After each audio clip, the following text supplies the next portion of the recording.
Cześć wszystkim, cześć. Do 17 października mam bana na Facebooku.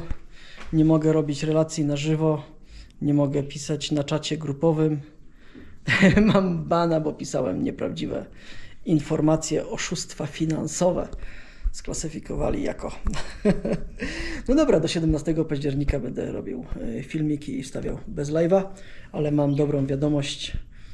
Dzisiaj zrobiliśmy koło prowizorka i wygląda prowizorka, jakby była mocniejsza niż oryginał. Więc podziękowania dla misjonarza. To był jego pomysł i w sumie zajęło to może z 1,5 godziny. Także przycięcie, wycięcie, zakupy. Zobaczcie, jak to wygląda. Pręt gwintowany, włożony, przewiercone na wylot, z drugiej strony jest zakręcone. Te dwie śruby są sklejone klejem do metalu. Śruba też jest, tu gdzie wchodzi w piastę, też jest pokryta klejem, także jest trochę załagodzone. Tutaj mam części zapasowe, czyli uszczelki, znaczy te podkładki. I też, żeby koło było mniej więcej w tej samej odległości co to. Działa. Można jechać, tu skręcone 2 śrubami. Nie ma ingerencji w stelaż, więc stelaż nie ulegnie zniszczeniu. I powinno działać, powinno wytrzymać dłużej niż ośka oryginalna, więc w środę startuję w dalszą wędrówkę. Podjadę do miejsca, gdzie skończyłem i będę szedł z powrotem tutaj. Jak tutaj dojdę, gdzieś około 3-4 dni, do tego miejsca, gdzie spałem u misjonarza, sprawdzimy zużycie materiału ośki prowizorycznej, którą da się ściągnąć, da się rozkręcić i wymienić. Mam jeszcze jedną ośkę zrobioną i to jest taki prosty sprzęt. Gwintowana, pokryta klejem też. Śruby też są sklejone i dociśnięte na maksa. I to jest strona zewnętrzna. Przechodzi na drugą stronę, po drugiej stronie też jest wycięta dziura. Wywiercona. Nie wpłynęło to na mocowanie koła. Czyli normalnie koło, nawet są przewiercone na zewnątrz, na wylot, koło nie jest luźne. Normalnie się zatrzaskuje, tak jak się zatrzaskiwało oryginalne. Także nie straciłem dziury i nie straciłem jakości na stelażu. Także w środę testujemy 80 km do tego miejsca. Pozdrawiam. Jako że startuję w środę, przyszedł czas na wymianę butów. Te już zbyt mocno są zużyte. Muszę wrócić kamerkę. Może widzicie dziury w piętach. Pięty już też są całkowicie spłaszczone. Jak sobie zobaczycie na te buty, te pięty nie są spłaszczone. No a tutaj niestety już są zdeformowane i to konkretnie. Podeszwa zdarta. Na palcach jeszcze jest ok, ale pięta najgorzej dostała.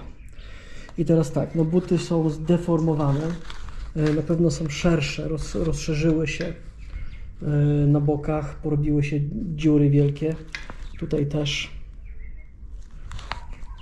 Także buty przeszły 3500 km, także jest całkiem nieźle.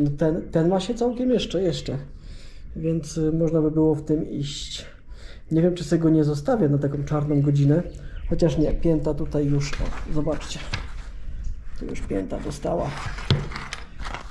Tutaj też jest dziura, więc nie. Ale co najważniejsze, to co mi pomogło, już jakąś kamerkę postawić. Zepsuł mi się w ogóle statyw też. Psuje się sprzęt, więc wyciągamy to, co mi pomogło najbardziej, czyli wkładki igli. Są bardzo mocno włożone, one są wciśnięte.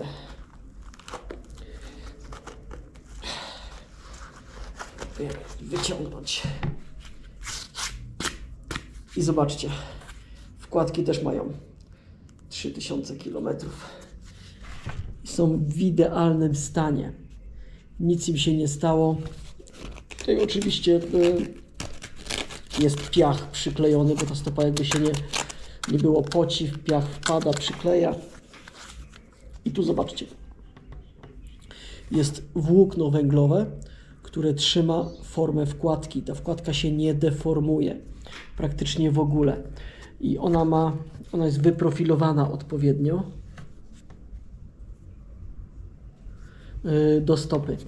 Tutaj były czpienie, ale przyklejone, ale je wyciągnąłem. Znaczy jeden mi się gdzieś tam przesunął i odczepiłem wszystkie.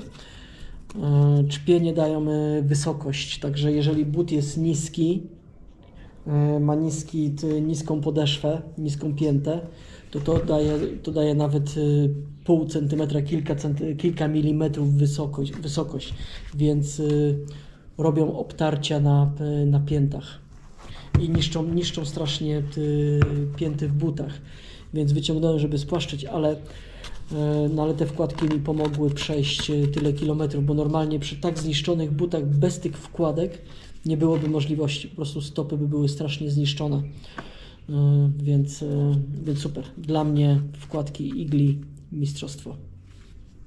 No, a teraz tu są też nowe wkładki.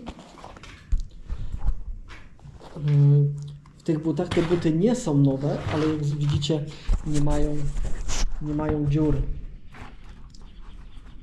Są w miarę nowe. Także będę szedł. Tutaj też nie ma jeszcze dziur potężnych, no ale pewnie się zrobią. Nie wiem, ile zobaczymy, przetestuję, do kiedy się rozwalą, ile przejdą już takie zużyte tutaj w Afryce. To jest jedna para, taka trochę częściowo zużyta, i jest druga para, też częściowo zużyta, ale nie ma tragedii. Nie ma przede wszystkim dziur na bokach, nie jest but uszkodzony poza trochę zdartą podeszwą. Więc mam dwie pary, nie wiem na ile wystarczą, no miejmy nadzieję, że wystarczą 3000 km chociażby do Kenii, gdzie w Kenii przyleci mama i może mi przywieźć całkiem nowe buty. Więc zobaczymy. Jak nie, będziemy improwizować z butami. Więc jak widzicie, nie ma lekko, jest wyzwanie. Sprzęt się niszczy. Przede wszystkim zamki w wózku, zamki w namiocie, ponieważ jeżeli jest częste otwieranie na wietrze, składanie na wietrze, wiatr nawiewa piach. Ten piach jest wszędzie, wszystko jest pokryte piachem, a piach działa jak szkło, więc niestety niszczy wszystko. Tam gdzieś są jakieś delikatne przetarcia na namiocie, ale jeszcze nie ma tragedii. Namiot też będzie do wymiany. Chociażby tropik, nie tyle sam namiot, co tropik do tego namiotu. Więc już będzie trzeba zacząć rozmawiać z producentem tego namiotu. Czy mają coś takiego, żeby wysłać mi tylko tropik. Więc no zobaczymy. Czas pokaże. Do usłyszenia.